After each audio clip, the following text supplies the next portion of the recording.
अस्सलाम वालेकुम, आप देख रहे हैं पीए न्यूज एचडी और मैं हूं आपके होस्ट सादिया बतूल।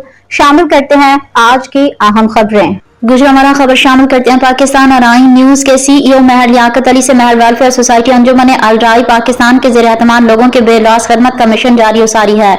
अल्लाह के मखलूक को मसाइल और मुश्किलात से निकालने के लिए हम वक्त कोशां रहते हैं। इन ख्यालात का इज़हार सरपरस्त आला महर वेलफेयर सोसाइटी अंजुमन अल-राई पाकिस्तान महर अनवर ने महर वेलफेयर सोसाइटी के ऑफिस में बच्चियों की इज्तिमाई शादियों समेत माली इमदाद के हसूल के लिए दरख्वास्तें जमा करवाने के लिए आने वाली खवातीन और हजरात से गुफ्तगू करते हुए किया। महर अनवर का मजीद कहना था कि अल्लाह के मखलूक को मसाइल के गर्दाब से निकाल कर दिल को जो सुकून मैसर आता है, ऐसा सुकून किसी और अमल से नहीं मिलता। उन्होंने कहा कि गरीब, बेवा और मुस्तहिक खवातीन हजरात की माली इमदाद, महाना राशन, कपड़ों के साथ साथ गुरबा और मुस्तहिकीन की बेटियों की अपनी बेटियों के लिए शादी के लिए इज्तिमाई शादियों की तकरीब का एहतमाम भी किया जाता है, जिसमें हर दुल्हन को जरूरियात जिंदगी की तकरीब हर चीज जहेज के सामान में मुहैया की जाती है। इसके साथ साथ दुल्हन और दुल्हों की सलामियों की शक्ल में बाइज्जत तरीके से उनकी इज्जत नफ्स मजरूह होने से बचाने के लिए माली तौर पर भी इमदाद भी की जाती है। महर वेलफेयर सोसाइटी अंजुमन अल-राई पाकिस्तान के ऑफिस में खवातीन और हजरात माली इमदाद के असूल और इज्तिमाई शादी की तकरीब में शिरकत के लिए दरख्वास्तें जमा करवा रहे हैं, जबकि सरपरस्त आला महर वेलफेयर सोसाइटी अंजुमन अल-राई पाकिस्तान महर अनवर गुफ्तगू कर रहे हैं। इत्थे कोई अकलीयत वाला आ जाए, मसीह बरादरी का बंदा आ जाए, इत्थे कोई हिंदू आ जाए, कोई सिख आ जाए, कोई मुगल आ जाए, जट आ जाए, बट आ जाए, कोई बरादरी आ जाए, असी समझने कि साडा ये मंशूर का हिस्सा है। असी सब तो वड्डी बरादरी अंसारियत की बरादरी समझने और असी ये समझने कि इंसानियत सब तो वड्डी बरादरी है।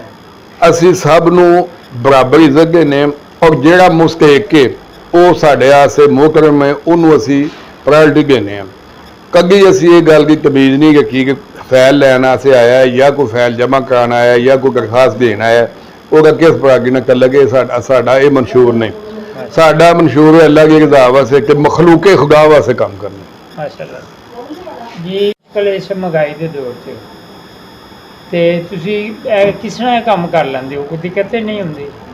जी अल्हम्दुलिल्लाह, अल्लाह का बड़ा करम है।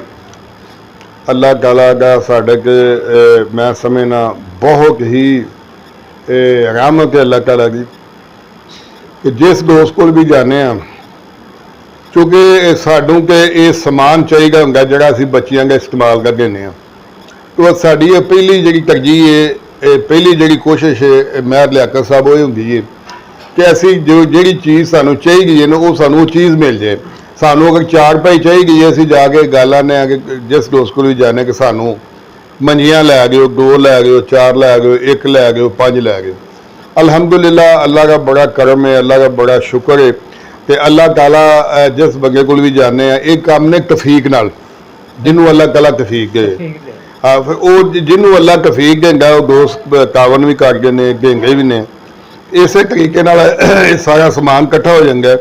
ये मैं कला नहीं करता, साड़ी सारी पूरी टीम जी है सोसाइटी की, पूरे मैंबर पूरे मुल्क च हर जगह ये लगे ने, खवातीन भी लगियां ने, सब लगे और असी नेक तरीके ना कोशिश करने कि वह फल अल्लाह ताला देगा।